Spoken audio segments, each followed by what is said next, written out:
വിപ്ര ന്യൂസിലേക്ക് സ്വാഗതം. ഇന്നത്തെ പ്രധാന വാർത്തകൾ.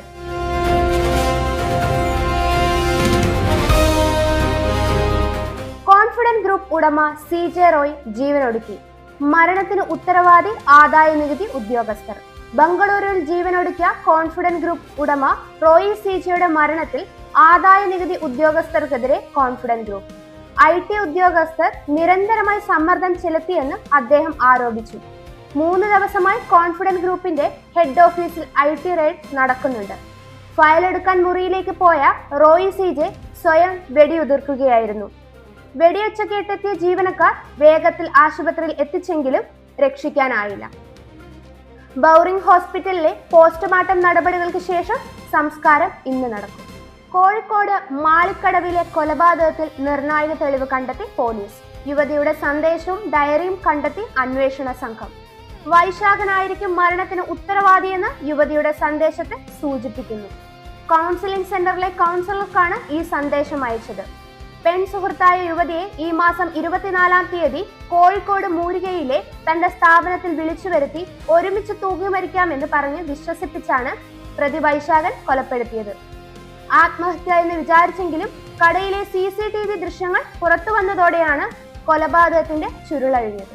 നെടുമങ്ങാട് പെട്രോൾ പമ്പിൽ വാഹനം പാർക്ക് ചെയ്യുന്നതുമായി ബന്ധപ്പെട്ടുണ്ടായ തർക്കം സംഘർഷത്തിൽ കലാശിച്ചു.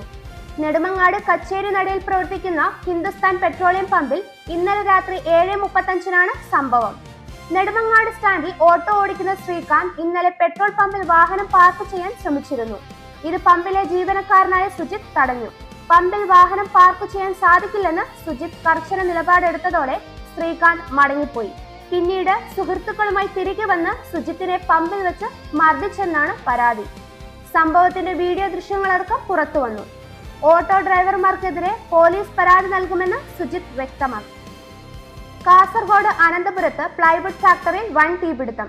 പുലർച്ചെ 4 മണിയോടെയായിരുന്നു മാർക്ക്വുഡ് പ്ലൈവുഡ് ഫാക്ടറിയിൽ തീപിടിച്ചത്. തീപിടുത്തത്തിന് കാരണം ഷോർട്ട് സർക്യൂട്ട് ആണെന്നാണ് പ്രാഥമിക നിഗമനം.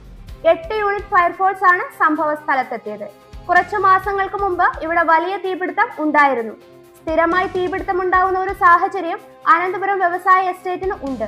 പ്രദേശവാസികളെല്ലാം വലിയ പ്രതിഷേധത്തിലായിരുന്നു. അശാസ്ത്രീയമായ രീതിയിൽ ഫാക്ടറി പ്രവർത്തിക്കുന്നു എന്ന് ആരോപണം ഉന്നയിച്ചിരുന്നു. സ്വർണം മുക്കുപണ്ടമായി. RDO ഓഫീസിൽ സൂക്ഷിച്ചിരുന്ന 8.5 പവൻ സ്വർണം മുക്കുപണ്ടമായി. അന്വേഷണം ആരംഭിച്ച തൃശൂർ കളക്ടർ. കോടതി നിർദ്ദേശപ്രകാരം റവന്യൂ വകുപ്പിൽ സൂക്ഷിച്ച സ്വർണം മുക്കുപണ്ടമായി. സംഭവത്തിൽ തൃശൂർ ജില്ലാ കളക്ടർ അന്വേഷണം ആരംഭിച്ചു. 2003-ൽ മരിച്ച കാട്ടൂർ സ്വദേശി റംലത്തിന്റെ 8.5 പവൻ സ്വർണ്ണാഭരണങ്ങളാണ് കോടതി നിർദ്ദേശത്തെ തുടർന്ന് RTO ഓഫീസിൽ സൂക്ഷിച്ചത്.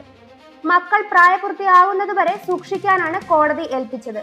പ്രായപൂർത്തിയായ ശേഷം മക്കൾ ആഭരണങ്ങൾ തിരിച്ചെടുക്കാൻ ചെന്നപ്പോഴാണ് സ്വർണം മുക്കുപണ്ടമായതെന്ന് അറിയുന്നത്. ഇതുപോലുള്ള ന്യൂസ് അപ്ഡേറ്റുകൾക്കായി വിപ്ര ന്യൂസ് സബ്സ്ക്രൈബ് ചെയ്യുക.